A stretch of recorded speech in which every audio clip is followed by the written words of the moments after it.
E o Caio, ele tem uma escolha temática muito recorrente relacionada à questão da homossexualidade e de uma forma muito bonita, assim, né? Os Dragões Não Conhecem o Paraíso, eu acho um dos contos mais lindos, assim, cara, de todos que eu já li na vida.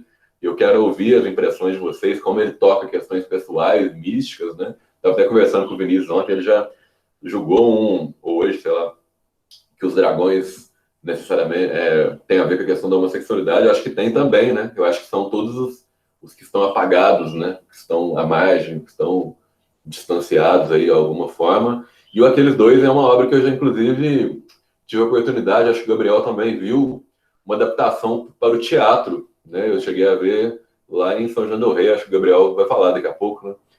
Que chegou a ver já lá em Belo Horizonte e tal, e é uma obra super famosa, e eu acho muito bacana, cara, como no Aqueles Dois, vou deixar o Aqueles Dois primeiro, que eu vou querer ouvir muito o Vinícius, também, e todos vocês, né, no Dragões Não Conhecem o Paraíso, né? Como que ele desperta com uma naturalidade, né, que eu não lembro a publicação do Morangos Mofados, mas ele é um escritor aí da década de 70 e 80, principalmente, né? E que padeceu aí da epidemia da AIDS, aí, como tantos outros ídolos aí, infelizmente acabaram tendo esse infortúnio. E eu acho muito bonito, não Aqueles Dois, como ele mostra um desenvolvimento afetivo, né, homoafetivo, mas de forma tão natural, tão espontânea, e que a gente fica até meio bobo, né, assim, e eu me sinto mal de ver como é que é um negócio bonito e que como a gente às vezes leva, né, de forma a rir disso, a achar isso nojento, achar isso... E eu tenho tranquilidade de falar isso porque a gente é criado numa sociedade aí heteronormativa, né? Não sei se vocês já ouviram esse conceito, né? Mas a heteronormatividade tem a ver com normas, né, que nos dirigem o tempo inteiro para a heterossexualidade, seja do ponto de vista religioso, seja do ponto de vista cultural, né? E que a gente sabe, né? Eu imagino que vocês compartilhem disso, que sexualidade não tem a ver com escolha, né? Ele tem a ver com uma... Tanto que os personagens, eles nem eram, eu acho, né? Ele não toca nesse ponto, né? Homossexuais, né? Assumidos aí no primeiro momento, né? Mas ele vai mostrando... Eu gosto muito dessa palavra, né? Homoafetividade, né? Como o afeto é construído aí entre dois homens e como eles sofrem consequências aí, nesse caso, leves até, né? Ele tem contos no Morangos Mofados, inclusive, muito mais pesados, tanto do ponto de vista de linguagem, quanto do ponto de vista de acontecimentos, de violência, de morte, de sexo. E esse conto é um conto mais soft, assim, eu até escolhi pelo ambiente que a gente está aqui, eu tenho medo de chocar demais aí, mas recomendo que vocês leiam, cara, a obra inteira, se possível, leiam o Morangos Mofados, é um dos livros da minha vida, assim, e o Dragões Não Conhecem o Paraíso também. Que aí ele já tem uma abstração muito mais profunda, né? E o Caio Fernando de Abreu é muito conhecido por frases soltas aí, né? Desde a época do Orkut, para quem for mais velho um pouquinho aí, ele já era um cara cheio de frases fake, igual a Clarice, que não é dele, que falam que é dele, e algumas que são dele mesmo, né? Quando ele fala, essa frase é muito marcante, né? Num deserto de almas também desertas, uma alma especial reconhece de imediato a outra, né? Essa frase é bonita demais, já chega até a ficar meio batida, né? E no Dragões Não Conhecem o Paraíso, quando ele fala que seja doce, né? Que seja doce. Ele repete muito alguns termos, né? Essa figura da repetição é muito recorrente, mas se vocês perceberem aí, como a gente vai aprofundar no estudo da poesia, agora, a partir desse momento, a gente já passou pelo quadrinho, né? Passou por um romance ensaístico, né? Autobiográfico, entrou na questão do conto de terror, agora estamos nos contos aí que misturam uma questão, né, identitária, mas nós vamos voltar no conto posteriormente. Mas uma coisa bacana da gente perceber é como ele mistura algumas figuras de linguagem que são típicas da poesia, né? Os contos dele são muito sinestésicos, por exemplo, né? Ele trabalha muito com cheiro. Nos Dragões Não Conhecem o Paraíso ele tem isso pra caramba, né? Mas no Aqueles Dois também, né? Ao mesmo tempo que ele trabalha com cheiro, ele trabalha com sabor, né? E ele é muito metafórico, quer dizer, e é muito rítmico, né? Quando ele repete, E existem muitas dissertações aí de mestrado, de doutorado, e trabalhos que mostram muito a questão de como a música é presente, né? Como as religiões são presentes, né? Dentro das narrativas do Caio também, isso é muito interessante, né? Ele sempre coloca epígrafe, eu acho super interessante, né?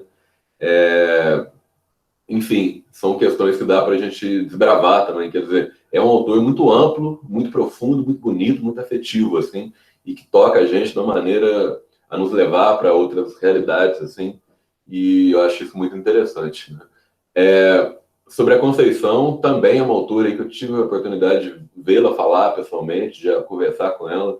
Ela né, se eu não me engano, ela ainda, não sei se ela dá aula na FMG ainda, se ela já aposentou, acho que ela aposentou. Mas ela sempre está nos congressos aí de letras, de literatura. Existe toda uma campanha que eu super apoio de colocar ela na Academia Brasileira de Letras e tal. Do FRJ, o Gabriel falou. E é uma escritora tanto da poesia quanto de conto, muito famosa, né?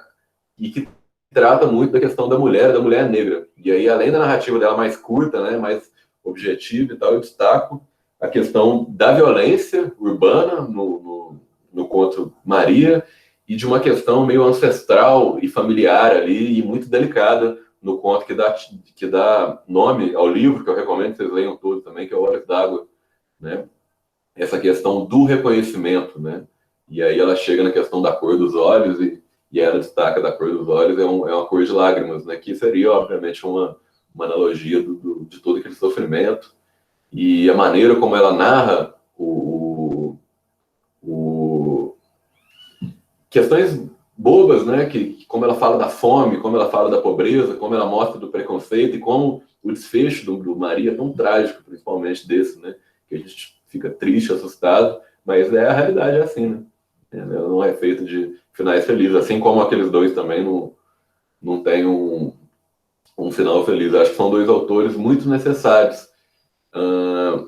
E aí, quando a gente discute questões identitárias, não é simplesmente para reduzir a arte a essas questões, né? Mas eu acho que é interessante para a gente entender que essas questões existem, estão no mundo e muitas vezes elas estão distanciadas do discurso da arte como um todo. Eu jogo aí uma provocação, eu vi uma essa semana até, né? Para gente que tem bastante livro em casa, uma galera que estava fazendo essa campanha, assim, que é tirar uma foto antes do seu estande de livros, depois tirar todos os livros que são escritos por homem e deixar só pelas mulheres, né? E aí a galera tá fazendo esse antes de depois, e esse depois é quase nada, né? Na maioria das vezes. E se a gente for pegar mulheres negras ou homens gays, por exemplo, e sobra muito pouco, infelizmente, né? A Virginia Woolf tem um livro muito interessante chamado Um Teto Todo Seu, e ela coloca só para finalizar a minha fala, uma imagem do Shakespeare mulher, né? Que é considerado Shakespeare o maior escritor de todos os tempos.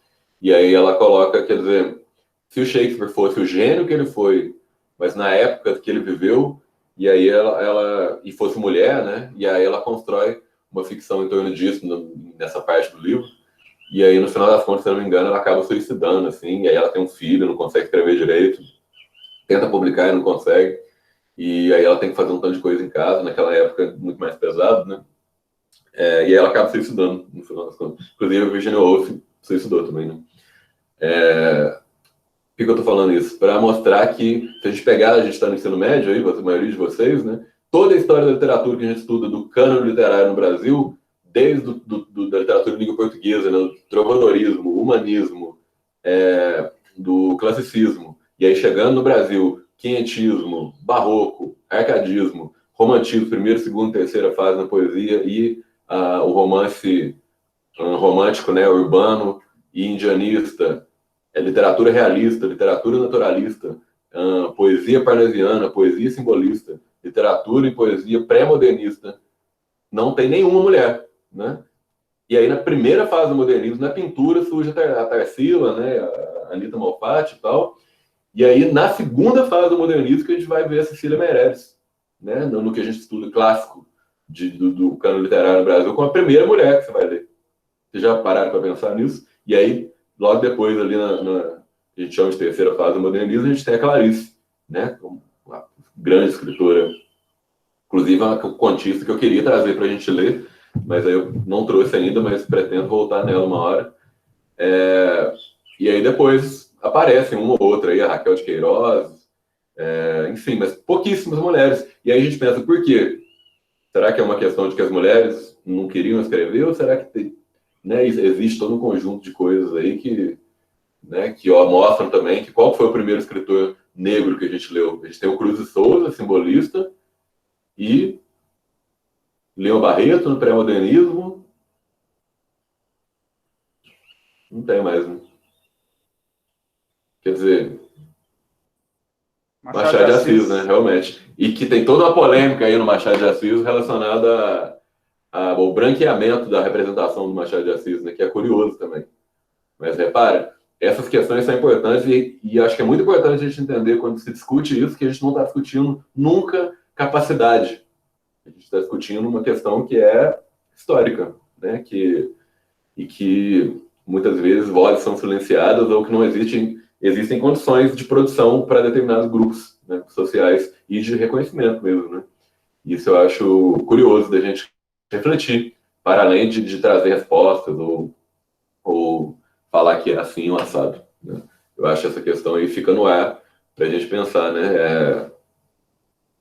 Isso reflete em várias outras questões aí da nossa estrutura social, para além da questão da arte, né? Isso eu acho importante também de ser destacado. Então, só para levantar algumas questões, já falei demais, vou passar a palavra primeiro para o Gabriel, e apesar que o Gabriel tem bastante tempo, né? Vocês querem deixar o Vinícius falar primeiro, o Gabriel, a Aline, o que vocês preferem, galera? Ou os alunos? Gabriel, e aí? Vou deixar o Vinícius falar um pouco primeiro, já que ele está como convidado, porque o Gabriel tem até as 4, então acho que vai dar tempo, né, Gabriel? O Aline aí, se quiser falar primeiro com o Gabriel também, e depois a gente vai passando pro pessoal aí. Caso alguém quiser destacar alguma coisa, galera, manda no chat aí pra gente ir dialogando, para não ficar também como se fosse uma palestra de cada um, né? É, vamos trocando ideia aí. Se quiser mandar alguma coisa no chat ou fazer uma interrupção, fica, fica aberto aí. Ô Vinícius, vou passar já que você está como convidado, e queria pedir especialmente aí, pode falar o que você quiser, mas essa visão aí relacionando a questão da cultura oriental aí, com o Caio, com esses primeiros momentos aí do Dragões Não Conhece o Paraíso e tal, e outros aí, que você quiser destacar. Beleza? Fica à vontade aí, estamos te ouvindo. Vou fechar minha câmera. Ô, pessoal, estão me ouvindo? É, Estamos sim.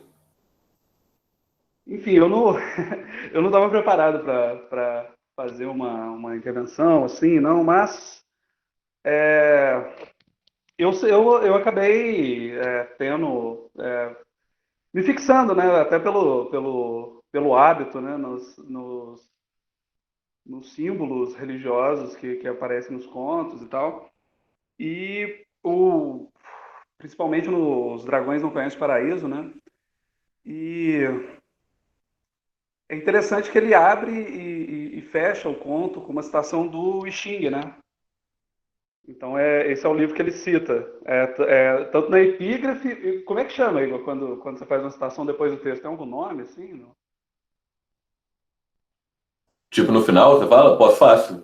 Pós-fácil, é. Então ele tem uma epígrafe e um pós-fácil, né? E em ambos ele cita o I Ching. A segunda citação tem lá um ideograma, né? E ele está citando esse primeiro. Porque assim, eu vou falar um pouco sobre o que é o I Ching. É um livro que fundou Explica o que é ideograma também, além de depois. Sim, sim. Ideogramas são escritas chinesa, né? Que geralmente é uma imagem que significa uma palavra, tem alguns traços do que ela mostra, mas assim, ela não representa sons, né? É uma imagem que ela representa, ela tem uma relação visual com o que ela quer significar, né? Você olha para a palavra, você lembra de um som, mas ela não significa sons em partes, como é a nossa escrita, né? Então a escrita chinesa é toda assim. E aí eu tentei relacionar, fazer uma relação das simbologias, né, que ele traz do dragão, né, e desse e desse e desse texto, né? E aí eu vou tentar fazer um comentário um pouco sobre esse conto relacionado com essa simbologia que ele cria, né? Então eu vou fazer um comentário mais da simbologia mesmo, né? Que é enfim, eu achei muito interessante esse conto, que ele, eu não, a gente pode discutir isso ou não, mas eu interpretei ele como uma meta narrativa, né? Então ele é bem sutil isso, mas quando ele começa a instituir essa coisa do dragão, tem um dragão que mora comigo, e depois fala, não, não tem. O que é metanarrativa, Vinícius? Explica pra Ah, Igor, galera. é melhor você dar uma explicada aí rapidinho, que eu acho que você já explicou isso mais vezes. Eu digo. Acho que teria a ver aí, pelo que eu entendi, com uma narrativa falando sobre a própria narrativa, né? Falando Exatamente. sobre não só sobre o narrar, mas sobre o existir, sobre o viver, né? Como se ele estivesse falando ao mesmo tempo não só de si mesmo, mas do lugar que ele ocupa no mundo, né? E É, pessoas que estão nesse lugar, nesse não lugar, né? No caso do dragão, né? Acho que é por isso. eu tô falando que é uma metanarrativa por isso. Eu acho que ele, de uma forma muito sutil, ele traz como tema essa coisa de o que leva alguém a escrever ficção, né? Do que levou ele a sentar e escrever um conto. E aí, nesse caso, nesse caso, um conto fantástico, né? Um conto de alguém que mora com um dragão, que tem um dragão dentro de casa. Tem muitos contos assim, né? Aqui na América Latina, né? Muitos escritores trabalham dessa forma, né? Trazendo elementos fantásticos para a narrativa. E ele faz um conto que ele habita ali um limiar, né? Entre um conto que fala, não, eu tenho um dragão dentro da minha casa, ele mora comigo, e aí essa simbologia vira um fato, né, narrativo. Mas ele é meio hesitante, né? Ele fala, olha, eu tenho um dragão que mora comigo. Mas não, dragões não existem. Aí depois ele fala, não, eu não tenho um dragão que mora comigo porque o dragão vem de vez em quando, mas ele vai embora. Na verdade, eu queria ter um dragão que morava comigo. E aí ele te traz assim, olha, eu estou escrevendo, criando uma simbologia, querendo dizer alguma coisa, falando o que me provoca, né?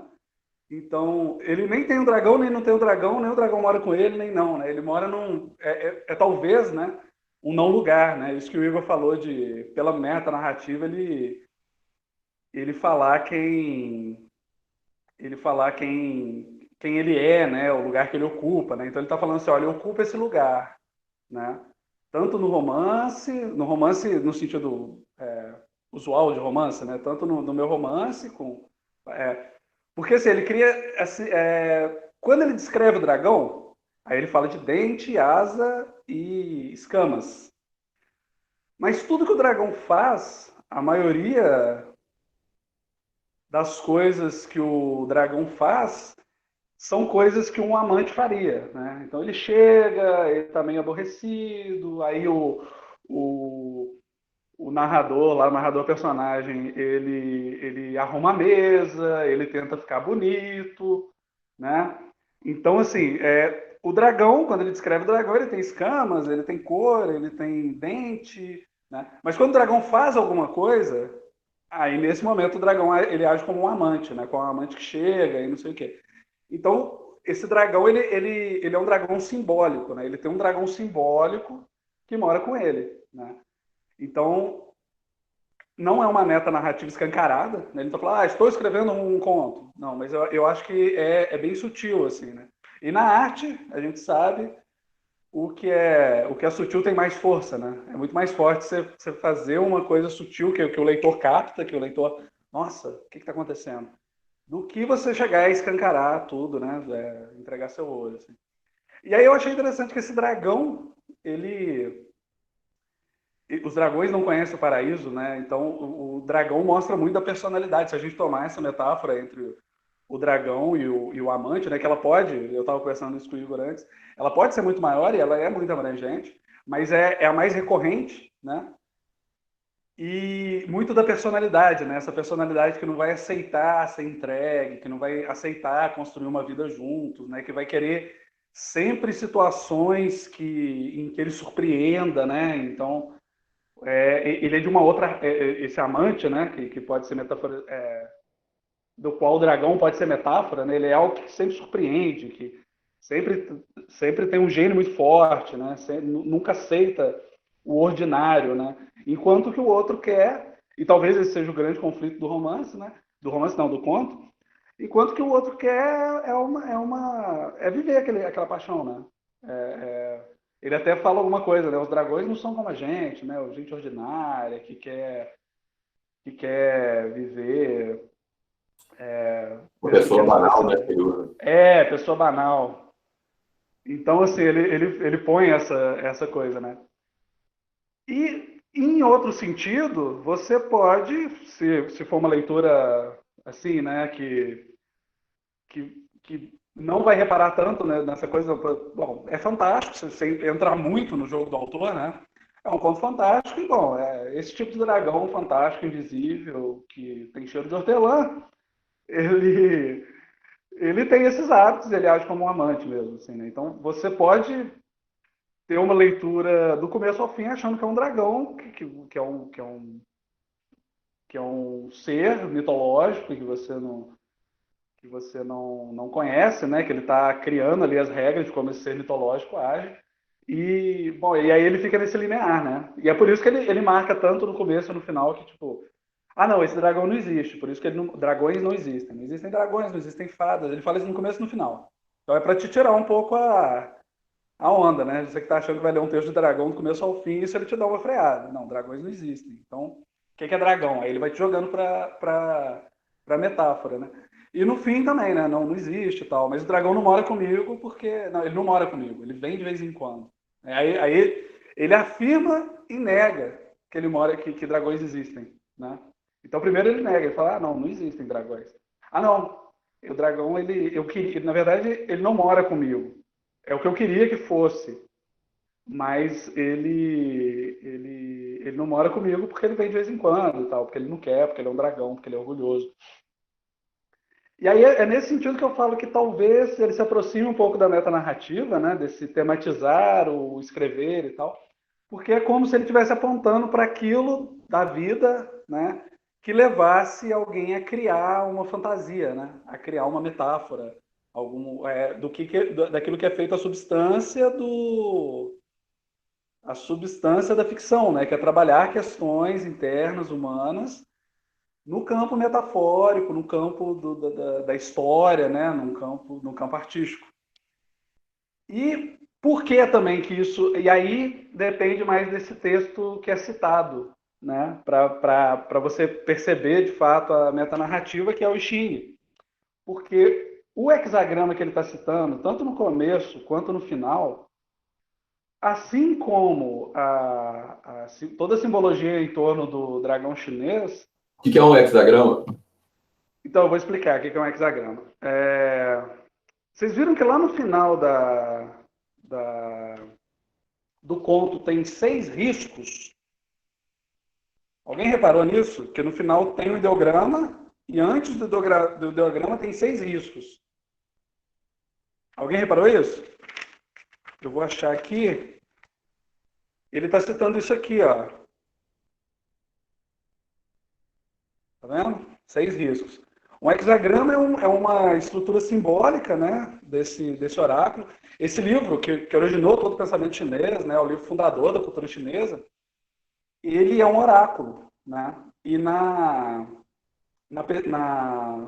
é como se fosse o tarô, né? Tarô todo mundo conhece, assim, né? Então, você vai a ele pedir conselhos e geralmente para ter um vislumbre do que vai acontecer a seguir, né? Então, e geralmente a consulta oracular sai em arquétipos, né? Se você for no tarô, vão ser, né? Alguém lembra aí de cartas do tarô, né? A morte, não sei se tem a morte, né? Mas eu não sou muito familiarizado com tarô, assim. Mas, assim, aí são signos, né? São símbolos. E no I Ching, o que sai ali, o sol, balança, o que sai, os arquétipos do I Ching são os hexagramas, que são esquemas de 6 linhas.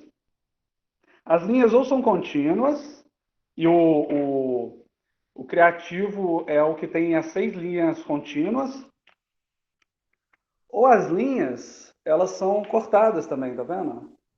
Olha só.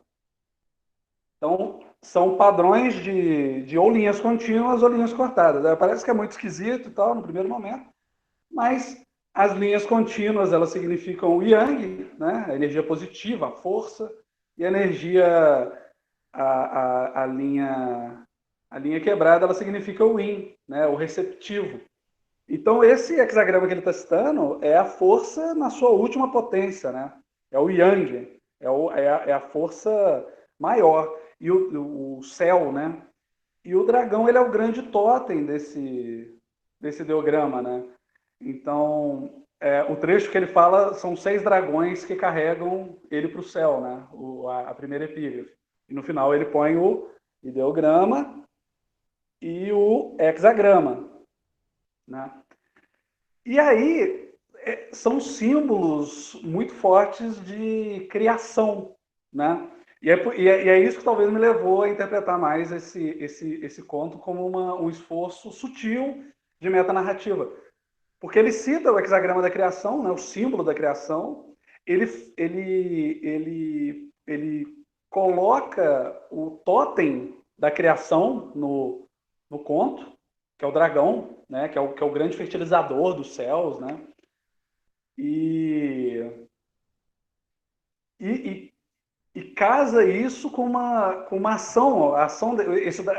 Quando esse dragão age, ele age como um amante, né? Então é uma caracterização máxima simbólica do que amar impacta naquele indivíduo, né? Do que significa esse amor, né? É o dragão que fertiliza, né? É a criatividade, é a criação, né? E abre muitas portas, né, de interpretação, tanto essa citação quanto a construção do texto, da textura do texto toda, na base dessa simbologia do dragão, né? Então, eu achei muito interessante a habilidade dele mesmo, né, de simbólica, de criar essa estrutura toda e de fazer todas essas inter-relações, né? Enfim, eu só queria dar uma curiosidade ainda sobre a simbologia do dragão, que na China, né, o I Ching ele vem da China tribal, né, da China xamânica ainda, né? E o dragão da China é diferente daquele dragão que veio da Idade Média, né, que é aquele réptil com asas e tal, né? Quem viu Viagem de Chihiro sabe, né? Ele é como se fosse uma serpente, né, que voa. E a imagem dele, né, quando o chinês ele via um dragão, é quando ele. Sabe quando você olha as nuvens, assim, que vai chover, e aí vem aquele raio que atravessa as nuvens, mas não chega no chão? Aquilo seria a visão de um dragão, aquilo seria o dragão chinês, né? Então, essa grande descarga de energia, sabe? E aí eu acho que tem essa relação, né? Eu vejo esse texto como uma grande construção simbólica nesse sentido, assim, trazendo para esse campo do amor, né? Da relação entre eles e tal. E no conto lá, Olhos d'Água, essa citação da ancestralidade, né? Mas talvez se couber eu falo mais para frente. Eu acho que eu já falei muito, é legal abrir para discussão também, né, Igor? Ô, Vinícius, cara, muito bom aí. Sua intervenção, a galera já tá pirando aqui no chat. Falando, nossa, como não ver isso? E etc. Aí, Giovana, Luiz, Otávio. Realmente, cara, é uma infinidade, né, de símbolos e tal, que é super interessante. Só uma coisa que eu vou destacar de uma leitura que estava me acompanhando, e depois eu lembrei de uma dissertação que eu tinha visto tal, sobre esse livro, que eu adoro muito esse conto, eu acho que ele me toca profundamente, assim. E aí essa leitura faz uma leitura do posicionamento até do conto dentro do livro. Ele fecha o livro, né? E é um livro com personagens muito pesados, assim, com conflitos muito intensos e tal. E aí essa leitura coloca que o dragão como os personagens do livro são todos dragões, assim. Quer dizer, é o que se contrapõe às pessoas comuns. E aí eu vou destacar esse trecho que eu acho que é muito bacana. Aí ele fala assim: se ele um dia voltar, não é assim. Isso não é verdade. Os dragões não permanecem. Os dragões são apenas a anunciação de si próprios. Eles se ensaiam eternamente, jamais se estreiam. As cortinas não chegam a se abrir para que eles entrem em cena. Eles, olha como o Vinícius falou, né? Eles se esboçam e se esfumam no ar. Não se definem. O aplauso seria insuportável para eles. A confirmação, e aí eu destaco o que eu estou querendo falar, de que sua inadequação é incompreendida e aceita e admirada, e, portanto, pela avesso, igual ao direito, incompreendida, rejeitada, desprezada. Os dragões não querem ser aceitos. Eles fogem do paraíso. Esse paraíso que nós, as pessoas banais, inventamos. Como eu inventava uma beleza de artifícios para esperá-lo e prendê-lo para sempre junto a mim. Os dragões não conhecem o paraíso, onde tudo acontece perfeito e nada dói, nem cintila ou ofega, numa eterna monotonia de pacífica falsidade. Seu paraíso é o conflito, nunca é a harmonia. Então, por isso que eles não conhecem o paraíso, né? Esse paraíso quase cristão, assim, nessa coisa bonita e tal. Eles não. O paraíso dos dragões é o conflito, não é a harmonia, né? É a inadequação, né? Acho que por isso um pouco essa ideia aí, como essa ideia do cara que está deslocado, né? E que tem toda essa beleza, toda essa forma de se colocar no mundo como diferente, né? Talvez, e que muitas vezes é rejeitada justamente por isso, né? Eu acho que é uma leitura interessante. Aí era bacana a gente ler o livro inteiro para a gente identificar, né, como esses personagens dos outros contos também são construídos de forma objetiva nesse sentido, né? Um preenchimento vazio. Muito bom. Alguém falou aí? Sou eu, E aí? É como se esse conto tivesse uma posição alegórica na coleção toda, na coletânea desses contos. Eu não li o livro inteiro, infelizmente. Ele é o que fecha o livro, né? Então é como se ele estivesse meio que falando também de todos os outros personagens, como se fossem esses dragões que não conhecem o paraíso também, entendeu? Essa é uma possível leitura também. Beleza? Gabriel, bora? Vou ligar o microfone e a câmera aqui. Vocês estão me ouvindo? Sim? Estamos sim. Ah, beleza. Boa tarde para todo mundo agora, oficialmente. Eu já estou com a voz ruim, porque essa é a minha quarta live do dia. Hoje está sendo um dia de muitos compromissos.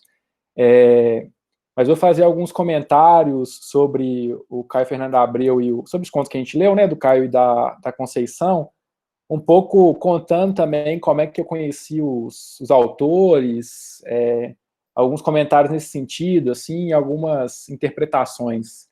É legal, assim, eu gostei muito de ouvir aí o Vinícius e o Igor, os comentários que algumas pessoas colocaram sobre o Dragão Não Conhece os Paraísos no chat aqui, a Rebeca, a Giovana, a Agatha, que confesso para vocês que eu já tinha lido esse livro do Caio Fernando Abreu antes, assim, eu até me perguntava por que esse conto é o conto que dá título ao livro, assim, talvez por não ser uma pessoa muito religiosa, assim, eu gosto do Caio Fernando Abreu, mas o que me faz gostar dele são questões muito mais do contexto que ele escrevia do que exatamente essa questão um pouco mística, né, que é uma questão presente aí em vários contos dele, que o Vinícius também explicou. Então, eu vou procurar focar mais nos outros contos aí, já que os Dragões Não Conhecem o Paraíso foi discutido a fundo já, a partir da fala do Vinícius e do Igor. Então, vou começar pelo Caio Fernando Abreu. Na verdade, os dois, tanto o Caio quanto a Conceição Evaristo, a maneira como eu conheci esses autores tem a ver com o vestibular, assim. Eu tive uma educação em literatura, uma formação em literatura na escola muito tradicional, muito canônica, né, Igor, para poder usar o conceito. Eu não sei se todo mundo aí que participa do clube sabe o que é o cânone, né? Mas o cânone é aquilo que o Igor vai saber explicar muito melhor que eu, mas da maneira como eu entendo, pelo menos, o cânone é aquilo que a crítica literária, né, os agentes aí da literatura, ao longo do tempo, vão, em relações de poder, de conflito, né, vão definindo como é aquilo que você deve ler, assim, né? Então, por exemplo, literatura brasileira, tem o cânone da literatura brasileira, então os movimentos lá literários que o Igor falou, né, e os autores, tem um cânone que geralmente a gente lê na escola, né, tem as instituições aí, a escola, a universidade, que vão formando esse cânone, né, e eu tive uma formação na escola, assim, que era bem careta, vamos usar a expressão mais do cotidiano mesmo. Em literatura, eu gostava de literatura, gostava dos autores, mas eles eram bem distantes, assim, da minha realidade, do meu cotidiano. E aí, quando eu fui fazer o vestibular na UFMG, na época não tinha o Enem, mas não era para entrar na universidade, nada disso, né? E aí a universidade, ela selecionava uma lista de livros para poder ler. E aí, na lista de livros para poder ler, no ano que eu tentei o vestibular, que eu passei no vestibular, tinha um livro da Conceição Evaristo, que é um romance, uma novela, assim, acho que não chega a ser um romance, que é o Ponciá Vicêncio, que eu recomendo muito que vocês leiam, que é um livro bem interessante, assim, que tem muito a ver com o conceito lá, né, de escrevivência, né, de escrever aí, de narrar, é algo que é intimamente relacionado ao cotidiano dela, enquanto mulher negra, que vem da periferia, né, Conceição nasceu numa comunidade, numa favela aqui de Belo Horizonte, e tem muito a ver, né, com essa questão, principalmente aí, de classe, por ela ser uma mulher periférica, de raça, por ela ser negra, e também de gênero, por ela ser mulher, e que discute muito isso que o Igor falou aí da ancestralidade, a relação com o avô dela, no Ponciá Vicêncio, então é bem interessante. E aí eu li por causa do vestibular, assim, e depois, já no vestibular, eu achei bem interessante, comecei a procurar, a saber um pouco mais dela, depois que eu entrei na universidade, né, como o Igor falou, a Conceição, ela é uma intelectual viva, né, que além de escrever literatura, também estuda literatura, então em eventos, congressos, já escutei ela falar, acho que umas 2 vezes, o Igor até colocou aqui, né, que seria escrevivência, né, escrita que nasce do cotidiano, das lembranças, da experiência de vida da própria autora e do seu povo, né, aquilo que diz muito da realidade próxima, imediata dela, né, eu acho que os 2 contos que a gente leu falam muito sobre isso. Eu já tinha lido esse livro antes, e o Olhos d'Água, em especial, é um conto que eu gosto muito, e eu confesso para vocês que na semana passada, quando eu li de novo, eu perdi minha sogra na semana passada, aí, de maneira de repente, e isso me deixou bem triste, e o conto me emocionou muito, assim, porque eu fiquei pensando muito, é claro que a Conceição está falando, né, de uma experiência que vem da vivência dela, né, daí a ideia de escrevivência, da relação dela com a mãe dela, essa relação, essa experiência, obrigado Vinícius e Igor, essa experiência também da migração, né, de morar longe da mãe dela, e aí, mas essa busca, assim, a saudade, né, obrigado Lucas, a saudade, obrigado a todo mundo, essa saudade, né, e essa coisa de esquecer, assim, algo que é tão singelo, que é a cor do olho da mãe dela, né, essa busca aí, depois ela volta durante o conto, né, para buscar a cor dos olhos da mãe dela, e acaba que a cor dos olhos da mãe dela é a mesma cor que as filhas dela enxergam, né, quando ela está brincando com as filhas dela nos olhos dela, que é uma cor de tristeza um pouco assim, né, que diz muito, acho que, dessa experiência de populações periféricas, né, de uma vida sofrida, cheia de dificuldades, aí seja no interior, no caso da mãe dela, ali na zona rural, né, como mulher, como negra, ou mesmo com essa experiência aí, que é uma experiência de desenraizamento, né, de deixar a família, deixar toda a rede social de apoio aí, e ir para a cidade grande para poder tentar novas oportunidades econômicas, enfim, uma história muito comum, imagino que na família de todo mundo, na minha mesmo, tem experiências como essa, né, e aí eu fiquei muito emocionado, muito, muito tocado, assim, a Rebeca falando que foi muito catártico para ela também, que ela lembrou da infância com a mãe dela, com as irmãs dela, que ficou muito sensibilizada. Eu acho que é um conto, né, que sensibiliza muito mesmo a gente, assim, e eu acho que os 2 contos, Maria também, de uma forma muito diferente, na verdade, eu acho que o que une, não sei se foi de propósito aí, Igor, o que une, assim, os contos, de uma maneira geral, é uma certa reflexão sobre solidão, assim, porque o Olhos d'Água é uma abordagem que eu acho mais direta, assim, sobre solidão, né, que essa experiência de desenraizamento, de imigração, de ficar longe da mãe, de ter essa sensação que não lembra mais da cor dos olhos da mãe, né, que não tem mais aquela intimidade. Mas o Maria também, né, tem, acho que, uma narrativa que é mais óbvia, assim, né, que, igual a Giovana está dizendo, triste por ser real, que é muito triste, que essa coisa da violência, especificamente a violência urbana, né, aquela coisa do assalto ali acontecendo, né, e depois tem essa violência urbana, e depois tem uma violência, né, que a gente está muito acostumado a condenar de uma maneira muito radical, mas depois esse evento, né, da violência urbana, do assalto, ele é seguido por um outro evento de violência, que é uma violência social que muitas vezes é tolerada socialmente, que é o racismo, né? Então as pessoas ali no ônibus lincham aquela mulher com motivações racistas, associando ao evento de violência urbana que aconteceu, né?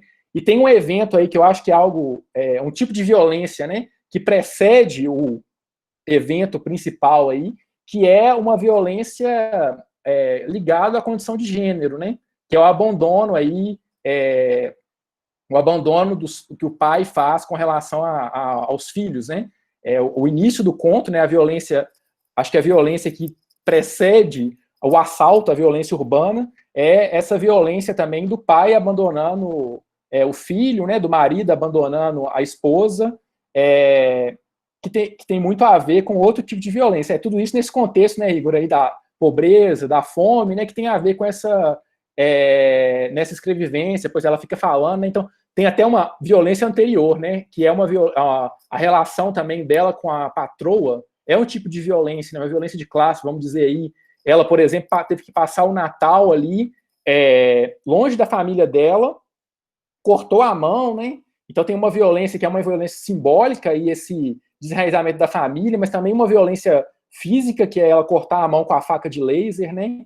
Então, acho que várias camadas de violência, algumas que a gente consegue identificar e condenar de maneira mais explícita e rápida, que eu acho que é principalmente esse evento do assalto, assim, da violência usando arma e tudo mais, mas acho que várias outras camadas de violência, uma ligada à classe, outra ligada a relações de trabalho, ligada à questão de gênero também, do abandono parental, enfim, acho que várias camadas de violência me tocou bastante. Então, a Conceição é essa autora assim, que eu conheci, por causa, eu comecei a falar isso, depois comecei a entrar nos contos, assim, me perdi um pouco. Mas é interessante isso, assim, acho que é legal, a escolha foi do Igor, dos contos essa semana, assim, acho que é uma escolha, desse mês, né, é uma escolha muito acertada, porque são autores que, em geral, né, Igor, acho que essa situação ainda se mantém, não sei se você pode me contradizer, mas, em geral, a gente não estuda na escola, assim, são autores brasileiros mais recentes que têm uma proposta de falar de cotidiano, ou seja, de trazer essa dimensão de que a literatura, né, ela também está na nossa realidade imediata, e eu, pelo menos, não formei faz tanto tempo assim, no ensino médio, e quando eu li o Ponciar Vicêncio, da Conceição Evaristo, eu tinha lá 17 anos, o que me chamou muita atenção foi isso, assim, por que eu não tinha lido isso na escola? Li vários autores que são bons igualmente, assim, mas que trazem uma série de questões que estavam muito distantes da minha realidade, e que a Conceição acaba trazendo questões que, algumas que estão próximas, outras que não estão próximas também, mas que me fazem ver o meu mundo, assim. Isabelle está falando que o segundo tem uma atividade síncrona de biologia agora, eu não sei se você viu aí no chat. Não, nem sabia. O pessoal que estiver no segundo ano aí, eu vou deixar a escolha, então, para vocês, mas na próxima aí a gente fica atento para não acontecer isso de novo. Caso vocês queiram ir para a aula, não tem problema, mandar o relato por escrito, mas caso vocês queiram permanecer e mandar uma mensagem para o professor de biologia e falar que a gente vai ter que estender o clube de leitura e avisar ele também ver a gravação depois, eu converso com ele depois também. Então fica aí o que vocês preferirem, beleza? Sem problemas. A Rebeca até colocou, a gente também está lendo com 17 anos. Não sei se concorda, Rebeca, mas que é um tipo de literatura. A geração de vocês é bem diferente da minha geração, mas apesar da gente não ter uma diferença de idade muito grande, é um tipo de literatura que, em geral, a gente não tem tanto acesso, assim, né? Eu acho que me deixou bem, quando eu li, eu tinha essa idade, me deixou bem surpreso, assim. E aí, falando disso, um outro livro que caiu no vestibular foi um livro de poesia, foi o primeiro livro de poesia que eu li do início ao fim, assim, que eu imagino que o Igor, que gosta muito de poesia, o Vinícius também deve gostar, ou conhecer no mínimo, que é o 26 Poetas Hoje, que é uma coletânea de poesias de uma geração... Oi? Esse livro aí é um dos que mais influenciou, inclusive, eu e o Vinícius tem um grupo de poesia aí que está tendo o perfil dele aí do Levas, que a gente começou aí tem mais de 10 anos, e esses caras desse livro aí são os nossos maiores influenciadores, aí Torquato Neto, Chacal, o mestrado foi sobre o Chacal, já fiz recital junto com ele várias vezes e tal, tem um livro formador na minha vida aí. Um Chacal tem uma atuação também muito grande, assim, no Rio de Janeiro, né, aquele ambiente ali literário, intelectual, no qual circula a Conceição, né, o Chacal que é um dos poetas dessa chamada geração do mimeógrafo, né, dos anos 70 ali, e na época que isso era 2007, né, a comissão lá do vestibular escolheu esse livro para a gente ler, a gente tinha aí 17 anos, e foi uma escolha bem polêmica, assim, porque essa geração de escritores, não só poetas, né, que também é a geração do Caio Fernando Abreu, dessa mesma época, dos anos 70, era uma geração que é chamada na poesia lá de geração mimeógrafo, né? Era uma geração que, diante do fechamento, né, dos canais de liberdade de expressão literária, artística, de opinião, imposto pela ditadura, principalmente depois do ato institucional número 5, que é de 13 de dezembro de 68, então a geração ali dos anos 70, né, que vai tomar um caminho, que é um caminho de fazer uma crítica política, uma crítica existencial, mas a partir do que, inicialmente, de maneira pejorativa, negativa, né, eles foram chamados de geração desbunde. Então, eles fazem isso através do desbunde. O que é o desbunde? É trazer aquilo que não é considerado como válido, seja pela elite intelectual ou pelos valores morais, né, da sociedade brasileira dos anos 70, trazer isso para a crítica política, para a forma de existir, mais do que simplesmente crítica política, porque eu acho que hoje em dia isso está ficando meio vazio, né, para a forma deles de existência mesmo, ali nos anos 70. Então, diante desse fechamento aí, né, dos canais de expressão por causa da censura, da repressão da ditadura, eles recorrem muito ao desbunde. O que é o desbunde? Né? Uma literatura, então, que tem uma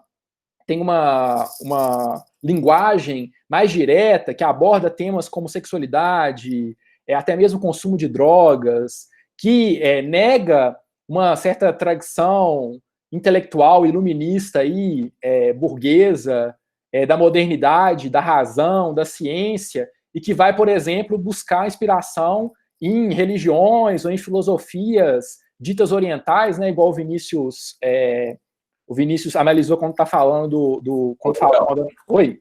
Uma questão aí que influenciou muito essa geração também, né, relacionada à contracultura, né, em nível mundial, o movimento hippie, o próprio rock and roll e o movimento beatnik lá nos Estados Unidos, que tem uma influência no mundo, né, muito forte das religiões orientais, né, o Vinícius saca muito disso também, aí é um assunto amplo, né.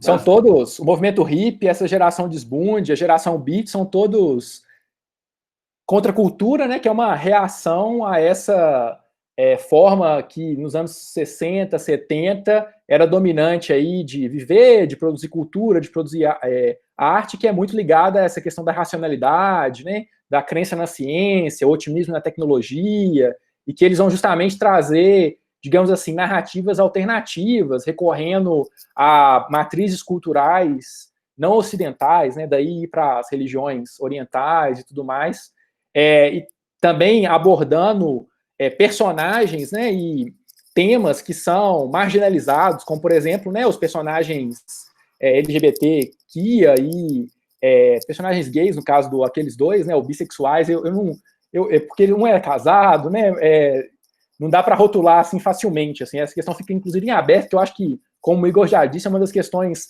mais interessantes do conto, assim, várias questões ali ficam em aberto. E aí eu li lá o 26 Poetas Hoje, que é um livro que eu curti muito, principalmente porque eu fiquei pensando, isso também pode ser literatura, tipo, a experiência mais cotidiana, trocadilhos, poemas lá, né, os chamados poemas pílula, que tem poucos versos, isso também pode ser literatura, que é muito diferente da literatura que eu estava acostumado na escola e tal, na época essa decisão da banca da FMG de adicionar esse livro no vestibular foi muito polêmica, porque o livro trazia, né, questões ligadas aí à sexualidade, questões ligadas à violência, enfim, questões políticas, né? E a partir disso eu comecei a ler um pouco mais essa geração, que é a geração do Caio Fernando Abreu, assim, de uma maneira mais ampla aí, da contracultura e tudo mais. E eu comprei o Morangos Mofados porque eu sabia que o Caio Fernando Abreu existia, mas ele teve essa leitura, o Igor até falou um pouquinho sobre isso, né? No Orkut, até no Facebook, essa leitura meio autoajuda do Caio, assim, que na minha percepção tem nada a ver com a literatura dele, porque é uma literatura que trata de temas pesados, né? Trata muito sobre a solidão. Eu acho que tem uma perspectiva bem pessimista com relação ao mundo, né? O fim do Aqueles Dois, ele é pessimista, não é nada otimista, mas houve uma apropriação, digamos assim, do Caio Fernando Abreu com uma ideia meio de autoajuda no Orkut, depois no Facebook. As pessoas pegam frases descontextualizadas dele e citam assim. Então eu sabia que essa pessoa existia, mas eu acabei. É uma literatura desmotivacional, justamente, tem nada de autoajuda, não é nada de literatura motivacional, né? Eu, pelo menos, fico me sentindo triste, assim, quando eu leio o Caio Fernando Abreu, em geral, a sensação é me sentindo reflexivo, assim, não me ajuda a ficar motivado de forma alguma, né? E aí eu comprei o livro, o Morangos Mofados, né, que é o livro onde está Aqueles Dois, porque o prefácio aqui, né, do livro é escrito pela Heloísa Buarque de Holanda, que é uma professora até hoje na UFRJ, se não me engano, e que havia organizado lá o 26 Poetas Hoje, dessa geração aí da contracultura, do desbunde, né? E o texto é bem interessante, eu acho que tem lá no arquivo que o Igor compartilhou com todo mundo. Vale a pena ler, é um texto bem curtinho, mas que localiza um pouco uma leitura que ela faz do livro do Caio de uma maneira mais geral. O texto tem um título ótimo, que é Hoje Não é Dia de Rock. Ou incentivo vocês a irem lá e darem uma lida, né?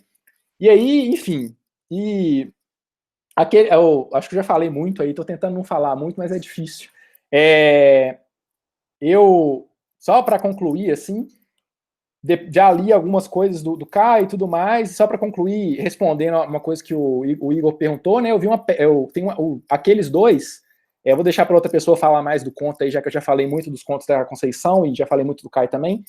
O Aqueles Dois, ele foi adaptado para o cinema e para o teatro. Eu até conferi aqui agora o filme Aqueles Dois, que é um filme mais ou menos, é um filme dos anos 80, mas quem tiver interesse, é um filme que está no YouTube, é um filme brasileiro, vale a pena ver, assim, é um filme que, do ponto de vista da linguagem, técnica, ele tem vários problemas, mas é um filme interessante aí, né, uma leitura desse conto, assim, uma adaptação desse conto para o cinema.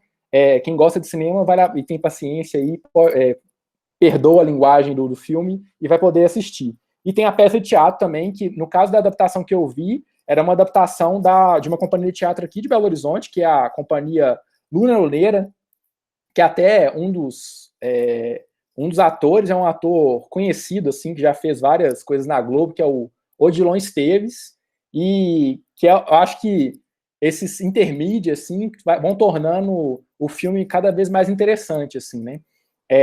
Eu gostei bastante da adaptação para o teatro. Eu acho que o Caio, como tem essa linguagem mais coloquial, assim, né? Essa coisa, o universo aproxima muito da gente, facilita aí adaptar para o cinema, para o teatro. Eu tenho essa impressão. Enfim, se tiver tempo aí, eu falo mais depois. Era um pouco isso que eu queria contar sobre a minha leitura dos contos dessa semana. Abraço para todo mundo. Bom demais, Gabriel. Valeu aí. A Agatha aí falou que tem um médico agora, mas depois ela termina de assistir a live. Valeu, Agatha. Se quiser mandar alguma coisa por escrito aí, impressão de algum dos contos também, no WhatsApp ou aqui mesmo, daí a gente lê pro pessoal aí, beleza? Valeu demais. Acho que a gente vai ter que fechar essa reunião nossa aí em 2 horas mesmo, porque 1 hora não dá pra nada, não. Agora já que deu 1 hora já. E a gente ainda tem bastante coisa aí pra falar. Ô, Aline, quer falar aí suas impressões por agora, por favor? Vamos lá. Opa! Oi, pessoal, tudo bem? Estão me ouvindo? Estamos sim. Beleza. Bom, assim, como de costume, né, eu vou comentar, assim, das minhas impressões, né, já não numa perspectiva técnica ou tão contextual como os colegas, mas comentando mesmo, né, dos sentimentos, das impressões, assim, que as leituras me provocaram. A Conceição era uma escritora que, em partes, eu já conhecia e assim, eu tive contato até por uma colega, né, em comum aqui com todos nós, que é a Aline Arruda. Ela sempre está apresentando, né, e falando da história da Conceição e é uma história realmente, né, de assim, que nos provoca muito e assim como o escrito dela. E por outro lado, o Caio, eu ainda não conhecia o trabalho dele, assim, e achei muito interessante. Falando inicialmente, né, da leitura do Caio, é uma linguagem tão... Eu senti, né, assim, a linguagem dele como tão próxima, né? Parecia que ele estava contando, assim, a história de uma maneira... como se fosse alguém, né, um amigo próximo ali, alguém que estivesse no seu cotidiano, que fizesse parte da sua vida, assim, né? Isso, de uma certa maneira, envolve a gente com a história, né? Quando eu fui fazendo a leitura dos contos dele, a gente consegue se envolver, assim, e se sentir, às vezes até se misturar ali, né, naqueles sentimentos, se ver um pouco ali dentro da história também, né? Nos dois casos, fala-se, né, de amor. Os dois contos dele, assim, chamam em relação ao amor, embora, né, com perspectivas diferentes também. No caso do conto do dragão, assim, em alguns momentos eu entendi até como um momento de devaneio, né? E assim, como se ele estivesse passando por uma confusão mental, e isso de alguma maneira se refletia na escrita, né? Em que a gente também se via imerso nessa dúvida, e aí foi muito bem pontuado e esclarecido já pelos colegas, né? E no outro conto, né, do caso do casal, é também uma leitura que nos dá um tapa, né, de como as coisas acontecem, embora de uma maneira velada, sutil, como é na nossa sociedade, na maioria das vezes, né, mas que tem consequências, assim, né, muito impactantes na vida das pessoas. Eu destaco aí, né, no final do conto, quando ele fala que ali ninguém nunca mais foi feliz. Eu achei muito simbólico, assim, o fechamento do conto dessa forma, porque isso enseja várias interpretações, mas ao mesmo tempo resume um pouco, né, de tudo que aconteceu ali e da saída deles daquela maneira tão agressiva, né? Então é uma parte assim que me marcou. E aí, para também não me estender muito nos contos, né, da Conceição, eu também senti. É interessante que às vezes na leitura eu fico trazendo assim as leituras para a vida da gente, né, para o cotidiano.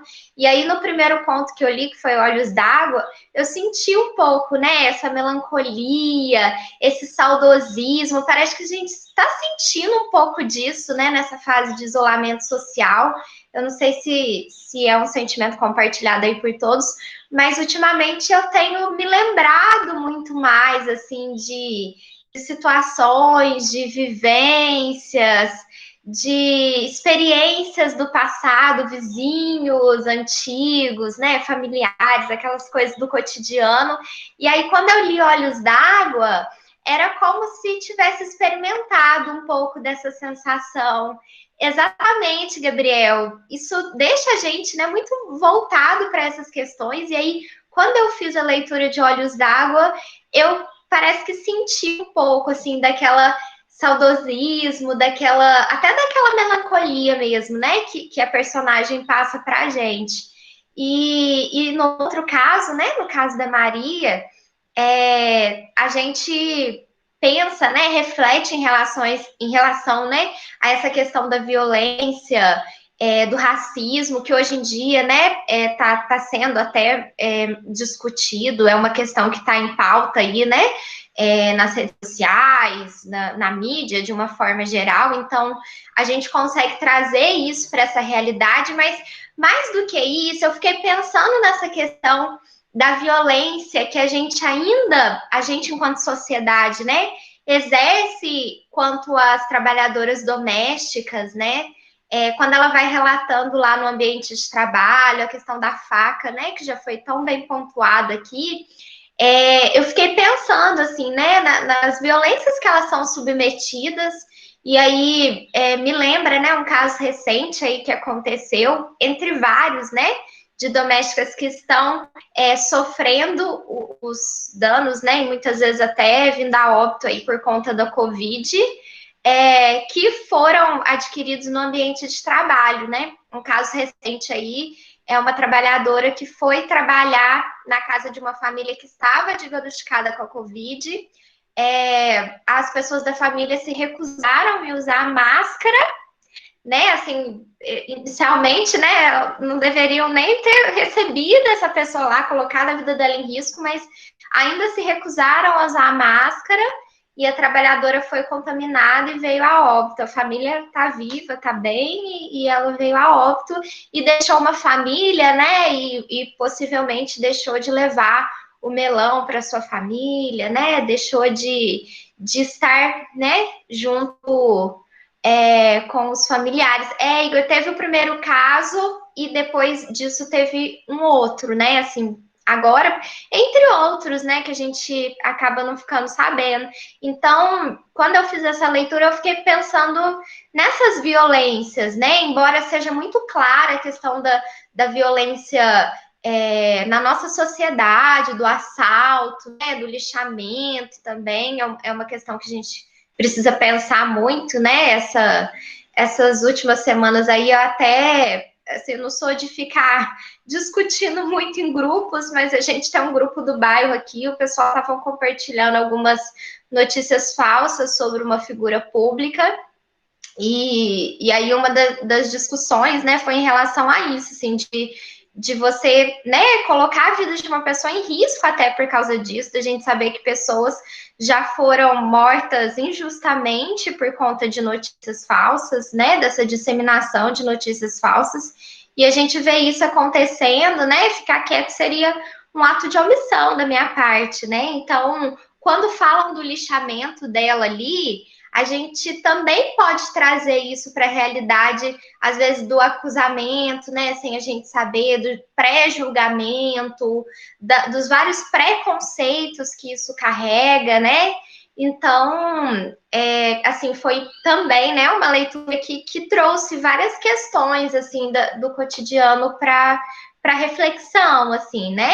E aí, claro, são leituras que a gente fica triste, né? A gente fica reflexivo, mas ao mesmo tempo acho que são necessários para que a gente possa realmente buscar prestar atenção nessas coisas e mais do que isso, né? Trabalhar e agir para que a gente não aceite e de nenhuma maneira, né, isso seja tolerado na nossa sociedade. Então é isso, assim, foi muito bom, muito legal, assim, as leituras, eu gostei muito, e essas foram as minhas sensações, as minhas experiências. Um abraço para todo mundo, saudades.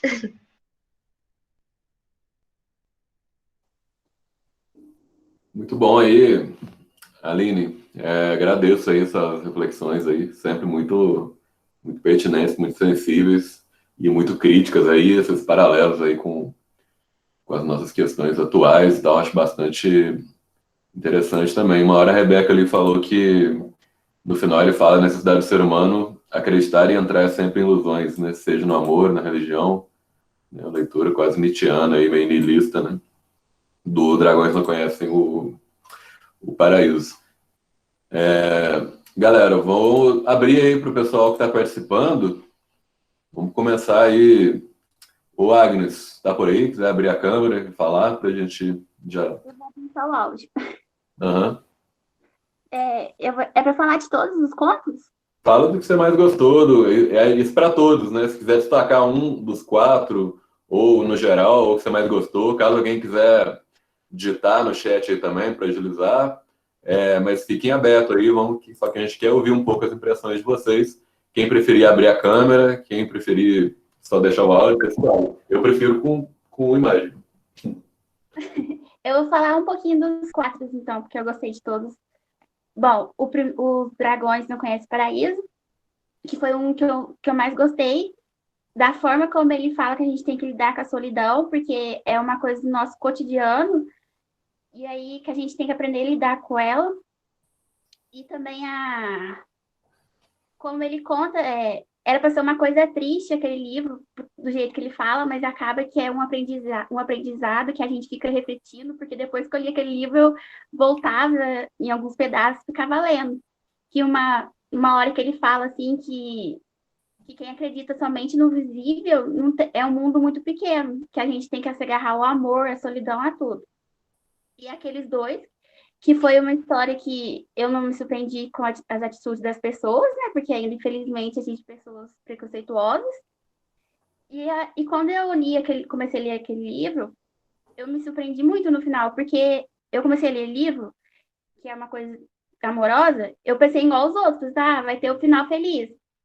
Só que acabou que não foi um final legal, só que não foi o final igual os outros livros, que o casal termina junto, feliz para sempre. Foi que eles foram demitidos, né?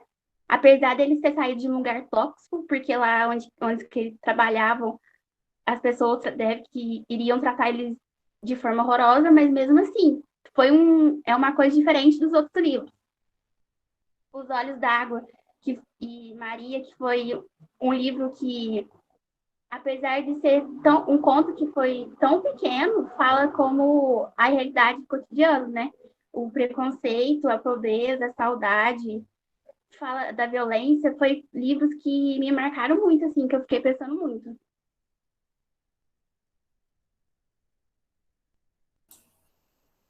Muito bacana, Agnes. Muito pertinente aí. Gostei das suas reflexões aí. Valeu por dividir com a gente aí. Camila, tá por aí? Oi, Igor, eu tô, só que eu não consegui terminar de ler, porque você tinha me mandado na terça-feira, né? Aham. Aí eu não consegui ler, comecei, mas ainda não terminei. Mas se você quiser, eu posso depois te falar o que eu achei. Ah, beleza. Depois você manda para nós, então. Valeu. Carlos Daniel, tá por aí? Sim, vocês estão me ouvindo bem? Então, sim, se quiser abrir a imagem, falou o áudio, você que manda. Assim, o ponto que mais me chamou a atenção foi da Conceição Evaristo, é, o Olhos d'Água. Eu achei muito interessante, eu estava até querendo ler algum livro dela, aí só recomendou agora no clube. Eu achei muito interessante a leitura, no ponto de vista de uma coisa que eu gosto muito de fazer quando eu leio, é a questão da empatia, né? Porque quando a gente tenta fazer uma leitura com esse ponto de vista, de participar da visão da autora, ver como ela vê o mundo, tentar chegar perto, né, da maneira que ela enxerga, da visão que ela tem do mundo, eu acho isso muito pertinente, muito importante. E essa leitura, é, embora eu não participe do mesmo ponto de vista dela em algumas questões, acrescentou muito para mim, porque é uma questão que a gente pensar é, onde que aquele povo viveu, aquelas pessoas, que não são somente números, são pessoas, né, que embora lá mostra um ladrão, um bandido, infelizmente, né, ele é uma pessoa normal que tem seus sentimentos, mostra os vários lados da pessoa, aquela menina lá que saiu de casa por causa que estava com medo da mãe mandar ela abortar o filho, né, a gente pensar nessas pessoas, tentar pensar de uma maneira subjetiva, como a autora mostra, eu acho isso muito interessante. E me tocou bastante nessa parte, né? Me ajudou muito a pensar mais dentro da realidade, como se eu tivesse já lá junto naquela realidade com os personagens. E isso me tocou bastante nesse sentido. Eu achei muito interessante nesse sentido. Esse modo de ficção, ao mesmo tempo uma biografia, né? Que vai ora na realidade, ora na realidade vista, de um ponto subjetivo, né, da escritora. Eu achei interessante, acrescentou nessa parte. Foi um exercício muito bom de empatia, de tentativa de empatia, né? Não no sentido de tentativa de empatia, no sentido etimológico, né? De tentar participar do sentimento da autora naqueles momentos. Eu achei muito interessante nesse sentido.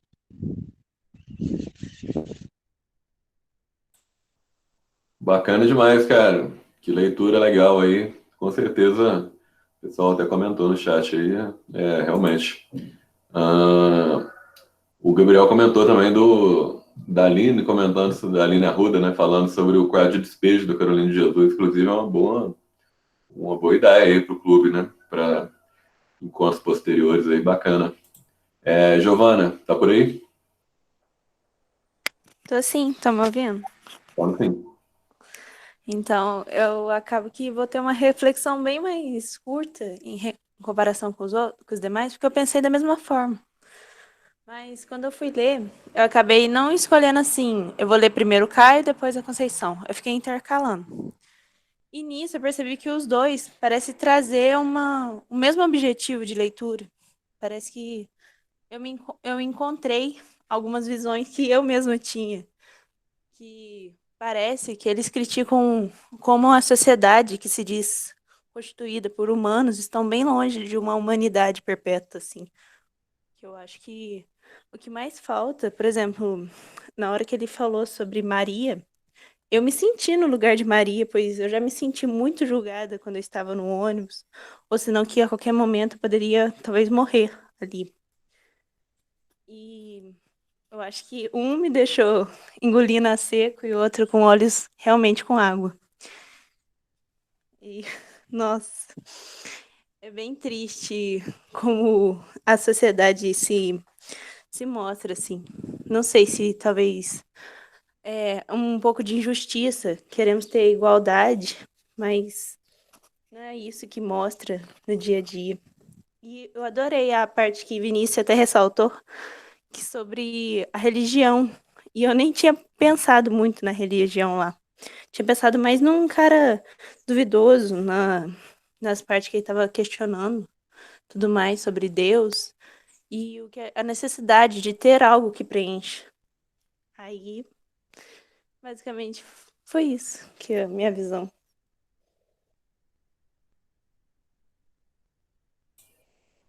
Bacana demais, Giovana. Muito sensível aí, legal seu depoimento aí, né? Tocante aí, inclusive.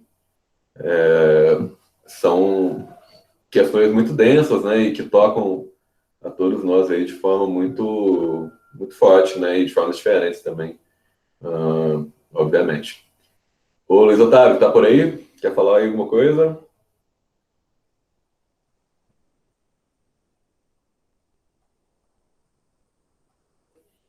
O Luiz Otávio mandou no chat aí, falou que gostou muito dos contos e achou extremamente legal a pluralidade de sentimentos, né? Como é evidenciado aí as diferenças, né? A questão das diferenças em meio à história, mostrando como é o preconceito nas relações interpessoais. Ele pôde refletir bastante sobre preconceito, tratamento da sociedade, dureza, né? Das coisas na sociedade em geral. Bacana. Inclusive, são textos aí que, em vários temas aí para escrita, podem ser usados como repertório sociocultural na redação, né? Isso aí é uma coisa, um tema à parte aí que pode ser destacado também. Maria Clara, tá por aí?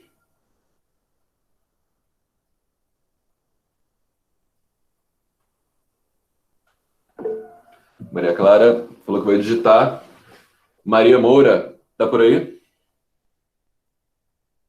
Quanto a Tô Maria sim, tá Clara? dando para me ouvir bem? Tá sim. Primeiramente, boa tarde. Eu gostei de todos os contos, mas o que me mais chamou atenção foi, na verdade, dois, que foi o Maria, que foi a forma com que foi, sei lá, me deu um sentimento pesado no que aconteceu aquilo, porque realmente me fez refletir sobre como que a gente, às vezes, como que as pessoas, e não somente as pessoas, né, a gente também podemos ser pessoas ruins na vida do outro, que eu fiquei pensando como que ela já foi tão injustiçada na vida, a questão do que ela sofreu do trabalho, por ela ser uma mulher, ser negra, todos os preconceitos que ela já deve ter sofrido e como que as pessoas olharam com um olhar realmente preconceituoso para ela. Pensei, se fosse uma mulher branca e bem-sucedida, talvez não tivesse acontecido isso com ela. Então, pelo fato de há quanto tempo que ela não via o que foi uma vez, o que um dia foi o marido dela, sobre a necessidade que ela passou, igual a questão de que as crianças nunca. Ai, eu fico nervosa, Peraí. Como que as crianças nunca tinham comido melão, e todas as necessidades que ela passou, e pela humilhação que ela passou, os assédios verbais que ela passou, o preconceito que ela sofreu, e além da violência, né, que ela morreu. Eu fiquei muito triste por isso, que às vezes a gente pensa também que uma forma como você olha para uma pessoa, ou às vezes uma palavra que você fala, às vezes mesmo que não seja por intenção, como você pode magoar uma pessoa. E aí eu me coloquei no lugar dela, como que ela já deve ter tido uma vida muito sofrida, e como que isso acontece com várias pessoas. Infelizmente não é só um conto, né? Isso acontece realmente na vida das pessoas, muitas mulheres morrem, não somente mulheres, mas que isso acontece realmente, que é o que torna o conto ainda mais triste. E outro conto que eu gostei bastante foi Os Dragões Não Conhecem o Paraíso, que me tocou bastante pela questão da pessoa, tipo, aprender a lidar com a solidão, solitude, e eu, assim, eu senti que a minha interpretação foi completamente fajuta pelo que todo mundo falou, que, tipo assim, eu interpretei que, na verdade, era como se fosse uma mulher que fazia parte da vida dele, que abandonou ele, e como que ele teve que lidar com a ausência na ausência dela na vida dele, e eu fiquei pensando sobre isso, sobre como que, tipo, às vezes somos muito dependentes de uma pessoa ou de alguém, não só, tipo, em questões de relacionamentos amorosos, mas em amizades, em questões familiares, e como que a gente tem que aprender também a, tipo, a ser feliz sozinho, especial essa questão da pandemia, né, que igual a Aline tinha ressaltado, que a gente tem que aprender a lidar com a solidão especial na pandemia, por a gente não poder estar tendo contato com as pessoas da família, e muitas pessoas, às vezes, quando a pessoa pega Covid, ter que ficar isolada. Então, me fez refletir muito sobre essa questão de que a gente tem que aprender a lidar com a solidão e não levar sempre como uma coisa ruim, igual ele falou no final, que acho que no final ele foi se recuperando e foi lidando bem com aquilo que aconteceu com ele. Foi isso. Vou abrir aqui um pouquinho. Bacana, muito legal, acho que tem tudo a ver. Acho que ela saiu, não sei se foi sem querer. Eu gostei dessa leitura diferente que ela fez aí do Dragões Não Conhecem o Paraíso, e até acrescentando que, galera, não existe interpretação errada. Na verdade existe, né? Mas a não ser que quando não está nas possibilidades de leitura do texto, né? Eu acho que a leitura que ela fez é totalmente pertinente. Eu acho que essa questão da solidão, o Gabriel até destacou isso, ela está muito presente em todos esses textos, né? Eu até destaco uma questão que acho que ninguém levantou ainda, em relação a esse ser mulher, né? E da questão da maternidade, na hora que o cara, que é o assaltante depois, né? Que é o ex dela, e aí ele fala, você já teve outra pessoa, outros filhos? Ela fala, já, né? Eu tive 2 filhos depois. E ela meio que comenta assim, pô, mas é tão difícil, né? Ficar sozinha, né? Tem hora que... Né, e dessas, né? Vamos falar assim, tentativas de se escapar da solidão, ela acabou tendo outros filhos, né? E eu acho que isso é mostrar de forma tão natural, espontânea, assim como os do Caio, que faz a gente pensar, pô, às vezes a gente julga com, nossa, a pessoa que tem muito filho, nossa, a pessoa que às vezes não tem tanta condição e mesmo assim tem, mas é um pulso humano que todo mundo tem, né? Quem somos nós, né, para julgar? Eu acho que esse quem somos nós para julgar é uma das coisas mais fortes desses contos, mas acho que a literatura, no geral, nos proporciona que esse sentimento de empatia, né, de alteridade, de se colocar no lugar do outro e pensar outras realidades, né? Vou ler aqui o que a Maria Clara colocou pra gente, falou que adorou os contos do Olhos d'Água e que nunca tinha lido nada dela, apesar de já ter ouvido falar, né? E que o conto Olhos d'Água foi muito comovente, né? Achou muito interessante a forma como a filha trouxe as memórias da sua infância, colocando em evidência a questão da mãe sempre sofrer por enfrentar dificuldades, fazer sacrifício para cuidar dos filhos, né? E aí é reforçado a própria desigualdade social como um problema latente do país, que acaba sendo herdado por gerações futuras, né? Ressaltando a questão histórica, né? E no Maria, ela falou que, confessa que se emocionou, porque retrata uma situação que, infelizmente, é muito presente na sociedade atual, que é o pré-julgamento e marginalização de pessoas que não se encaixam em padrões financeiros e estéticos, né? Realmente. Quanto ao conto Os Dragões Não Conhecem o Paraíso, que eu acho que é consenso que é o mais denso, né, do ponto de vista metafórico e tal, ela falou que não conseguiu interpretar muito bem, algumas coisas ficaram confusas, e ela interpretou o dragão de diversas formas. E isso acho que é uma das coisas legais desse conto, né? Como é que ele é aberto e é quase uma poesia, né? Se a gente for pegar o nível de subjetividade, né? Bem uma prosa poética, muitas vezes, né? Sendo uma pessoa que o personagem ama e se relaciona e poderia ser até mesmo o próprio amor. Muito bem. E ela fez a relação dos dragões como as pessoas que não são aceitas da forma que são. E muitas vezes estão à margem da sociedade, deslocados de alguma forma, e que dá para perceber essa representação, principalmente lendo outros contos do livro. Bacana que você chegou a ler o que gira em torno dessa temática. Muito bem. No Aqueles Dois, ela falou que o texto faz um paralelo com muitas situações que vivenciamos hoje em dia, evidenciando o quanto a sociedade ainda apresenta certa resistência a um padrão contrário ao, entre aspas, normalidade, principalmente no que diz respeito à sexualidade, né? Nesse caso específico. Eu gostei muito da escrita e eu até destaco, assim, a questão da... Eu gosto dessa palavra, né? Vou repetir já. Homoafetividade, porque parece que a homossexualidade, né? Como se resumisse tudo a sexo, né? E nesse caso, a questão sexual ela praticamente não é destacada, né? Acho interessante isso. Ela gostou muito da escrita do autor e da forma como ele consegue transmitir sentimentos e sensações. Com certeza vou passar a incluir mais obras dele nas minhas leituras. Que bom, né? Que isso é destacado. O Vinícius aí destaca também que não deixa claro se é homem, se é mulher, né? E que às vezes a gente pode pensar na questão do homem pelo contexto do autor e tal. Muito bacana. Maria Clara e a Aline, todo mundo falou aí também. Pô, que massa. Boa leitura aí, como sempre, né? Maria falou que quer falar uma questão que ela não falou sobre Aqueles Dois. Manda ver aí. Eu acabei me esquecendo na hora que eu fui desligar o microfone, eu saí da reunião, desculpa. Em relação àqueles dois, eu gostei bastante e me deixou assim indignada, porque é uma questão que faz a gente pensar bastante sobre a questão das minorias e meio que me veio aí uma descaracterização que eles fizeram dos personagens, né? Que parecia que no começo eles admiravam eles, falavam tipo assim, as mulheres os olhavam com outros olhares, essas coisas, e que quando eles começaram tipo a se aproximar na relação de trabalho, tipo, parecia que descaracterizaram totalmente como que eram eles no trabalho, questão de realmente a pessoa profissional que eles eram, e isso eu acho que é uma coisa que acontece com muita gente. Eu não sei em qual aula que a gente discutiu, acho que quando tinha aula presencial ainda, sobre as questões das minorias nos trabalhos, que muitas pessoas não são aceitas justamente por serem trans ou algo do tipo. Que eu lembro que eu tenho até um caso, assim, tipo, na minha rua, eu tenho um vizinho que ele é trans, e ele não consegue emprego, porque as pessoas têm, acho que dificuldade de aceitar, então é uma coisa que eu me coloquei realmente no lugar dos personagens, que foi, acho que um certo tipo, uma injustiça que eles sofreram, né, porque foram demitidos justamente por isso, e sendo que eles poderiam ter, como é que falo? Eu esqueci, agregado muita empresa, e acabaram que perderam dois profissionais por causa disso.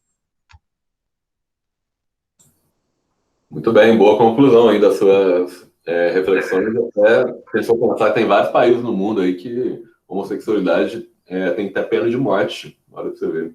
Prisão. É complicado mesmo, né?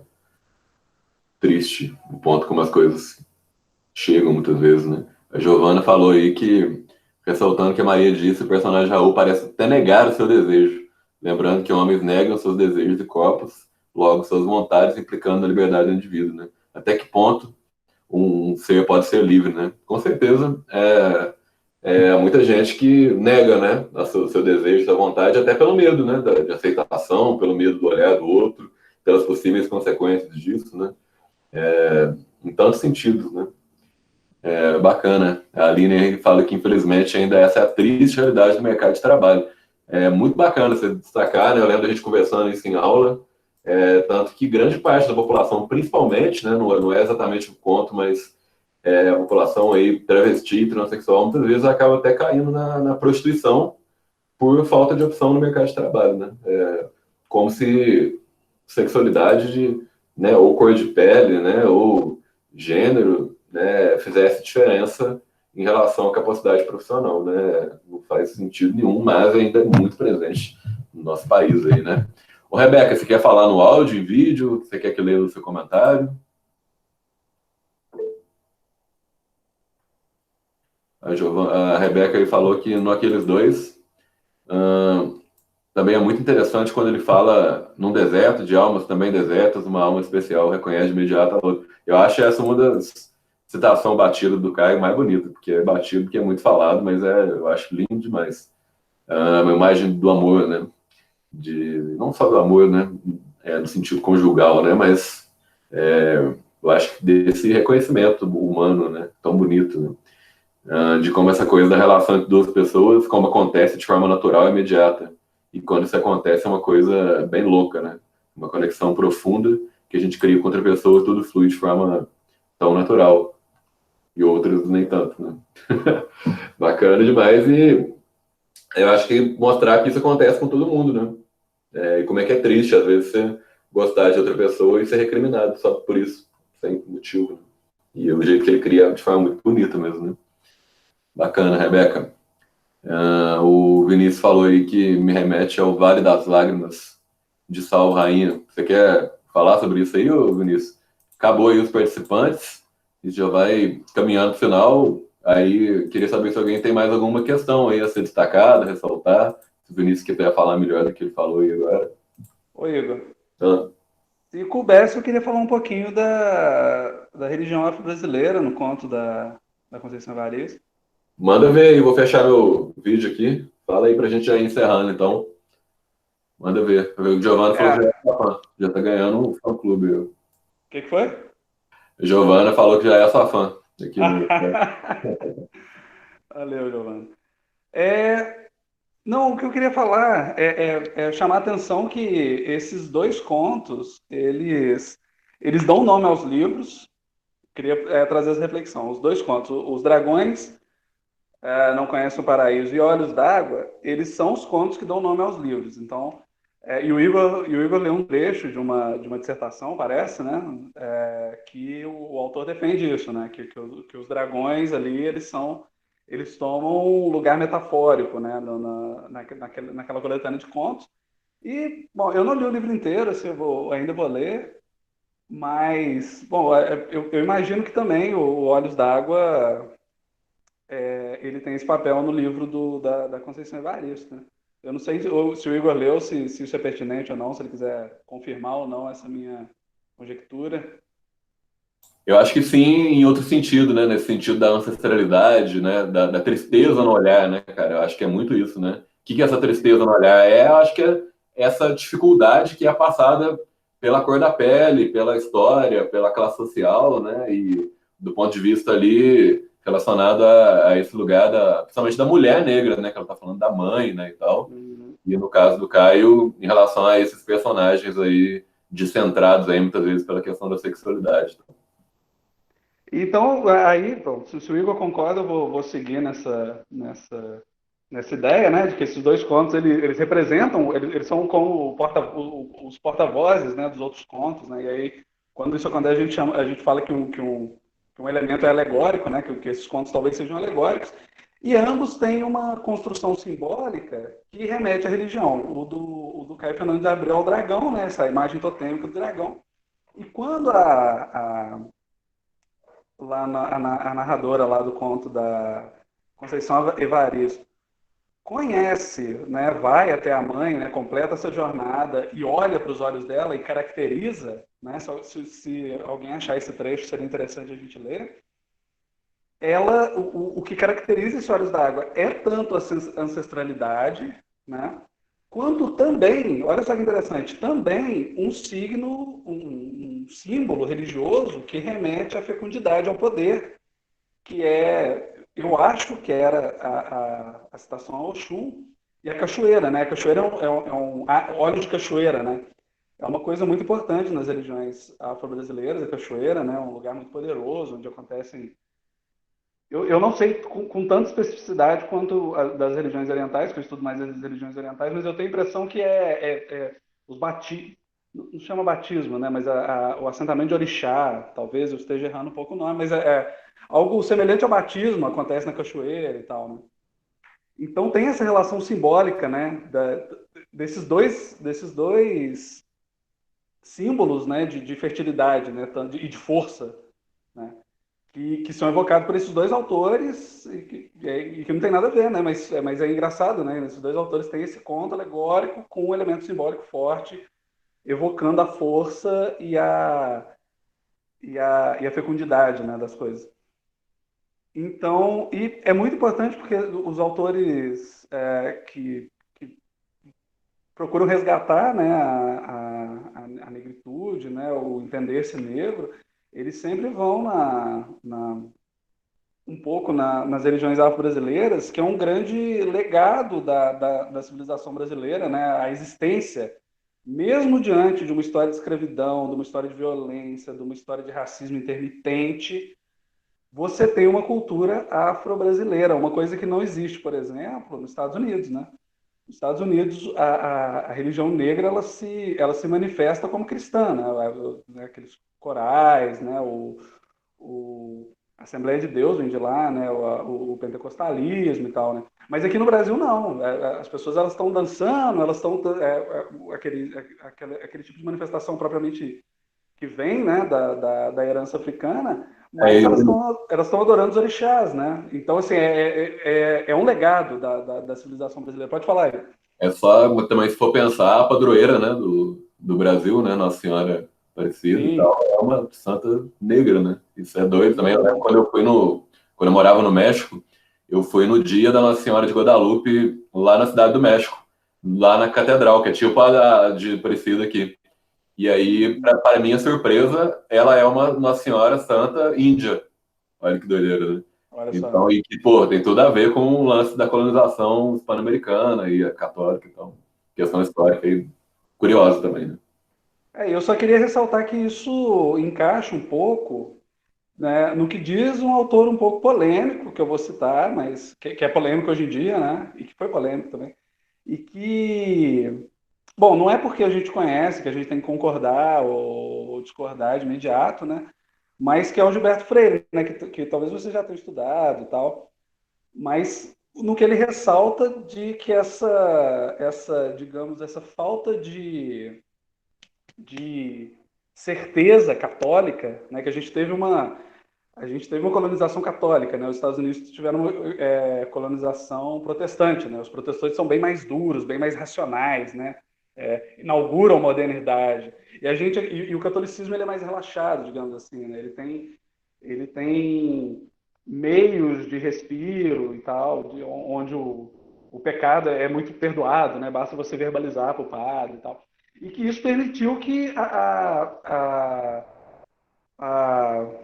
houvessem alguns respiros, né? E dentre esses respiros dessa população que é oprimida, isso não quer dizer que a gente está relativizando a escravidão, tá? É apenas uma comparação. Mas que é reprimida, que foi oprimida, que sofreu imensamente, que foi desumanizado pela escravidão, tudo isso reforçado, não relativizado, mas que temos esses legados, né? Temos alguns trunfos para mostrar civilizacionais que um deles é a religião afro-brasileira, né, que floresceu aqui, né, Cuba tem também, mas os Estados Unidos não, né? Então mostra muito de como, né, a ausência desses respiros causam marcas civilizacionais também, né? Então os olhos de água são os olhos ancestrais, os olhos de Oxum, os olhos da cachoeira, os olhos do poder, que também tem a ver com a tristeza, né? Que também tem a ver com você estar sempre correndo risco, né? Com esse poder vital, corporal que traz quando a gente está correndo risco e tem que se reinventar a todo momento para estar vivo, para viver nossos amores, no caso do Caio Fernando de Abreu. Eu achei interessante que em algum momento se toca, né? Da invisibilidade, se toca assim, muito sem como é que eu posso falar? Sem intenção, né? No Caio Fernando de Abreu tem a personagem da empregada ali, que você não tem uma frase sobre ela, né? Ela é invisível, assim, né? Poderia ser uma crítica, né? Nesse sentido. Que ela só serve para mostrar que o cara ele era um homem mais ou menos comum que não cozinhava, né? Tipo, você vai lá, ele comeu alguma coisa que a empregada fez, né? A empregada só tem esse papel, mostrar que tipo de homem ele era, assim, né? E aí, já no conto da Conceição Evaristo, tem a caracterização da empregada no ônibus, sofrendo uma série de violências e tal. E pensando de como, lá no trabalho dela, ela é invisibilizada, né? Então, é interessante também, eu achei engraçado, né? Quando eu li a Conceição Evaristo depois, né? E aí falei, nossa, essa empregada poderia ser a do camarada lá, né? Que não presta a menor intenção. E a empregada no conto só serve para mostrar que tipo de homem ele é. Enfim, essas foram as reflexões que eu consegui fazer. Ô, Vinícius, muito bacana, cara. Muito pertinente aí suas reflexões. Gabriel, a gente já vai encerrando também. Ô, Gabriel, vou deixar para a gente resolver aquela questão aí dos trabalhos e do blog, do Insta, depois no grupo, no WhatsApp. Beleza? Só para a gente não se estender mais. Beleza, sem problema. Eu tenho um compromisso agora do doutorado às 4, vou só sair um pouquinho mais cedo para conseguir tomar uma água, um café aqui e eu vou para lá. Tá brabo hoje para você, hein? Correria. Tá, hoje, não sei se tá percebendo, mas eu tô meio sem voz aí, porque hoje várias coisas coincidiram, mas tá tudo bem. Eu até coloquei uma mensagem agradecendo, muito obrigado a todo mundo, foi excelente como sempre, continuaria conversando. Aí o Vinícius colocou várias questões que, do ponto de vista histórico, a gente teria que conversar muito aí, essa apropriação também, que é para excluir das religiões, das expressões culturais de uma maneira afro-brasileiras, a própria escolha da Nossa Senhora Aparecida como padroeira do Brasil foi uma política de governo durante a ditadura do Estado Novo e que convive com a repressão às religiões, às expressões religiosas da população afro-brasileira. Nós tínhamos várias coisas para conversar, mas infelizmente o dever chama. Abraço para todo mundo aí, obrigado por tudo. Valeu demais, Gabriel. Um abraço, muito obrigado aí pelas suas contribuições. Vinícius, muito obrigado, cara, pelas suas contribuições aí também. Você já falou umas coisas que eu queria também continuar trocando ideia, mas nosso tempo aí acho que já está indo para 2 horas, acho que já está demais. Mas a questão da empregada no conto eu não tinha nem sacado agora que você falou, realmente dá para falar várias coisas aí sobre isso, mas que sirva aí num pontapé inicial aí, acho que o Clube de Leitura, o objetivo principal é esse. Aline, muito obrigado também pela sua leitura, pela sua ajuda aí, sempre sensível. Eu já coloco aí que a gente vai ter um evento cultural muito bacana agora em setembro, o pessoal do Coral está organizando, junto com a Manu, e a gente tem também a Semana Cultural em novembro, que o Vinícius vai ser convidado aí já como poeta e escritor aí para mostrar um pouquinho da obra dele aí, para vocês conhecerem um pouco melhor também. Beleza? Então, galera, muito obrigado pela participação de todos vocês. Valeu demais, Giovana, valeu demais, Maria, Aline, Rebeca, Camila, todo mundo está aí até o final, Luiz Otávio. E vai ficar disponibilizado aí no YouTube, né? Nosso debate foi muito rico, muito proveitoso. E logo a gente passa aí os trabalhos finais e os próximos livros. Depois a gente vai entrar um pouco na leitura de poesia agora, né? Para fechar esses gêneros aí. Fechar não, né? Abrir cada vez mais. Beleza? Foi muito bacana. Muito obrigado a todos. Fiquem em casa, fiquem aí com saúde, seguros, para que aí na distância a gente possa sempre estar juntos, sempre aí ajudando uns aos outros. Agradeço demais pela participação de todos. Beleza? Valeu, Vinícius. Valeu a todos aí. Muito obrigado. Muito obrigado, cara. E parabéns aí pelo trabalho. Foi muito legal. E foi muito legal ter sido provocado a ler esses textos escolhidos a dedo. Valeu, abraço. Obrigadão. Tamo junto. É nóis.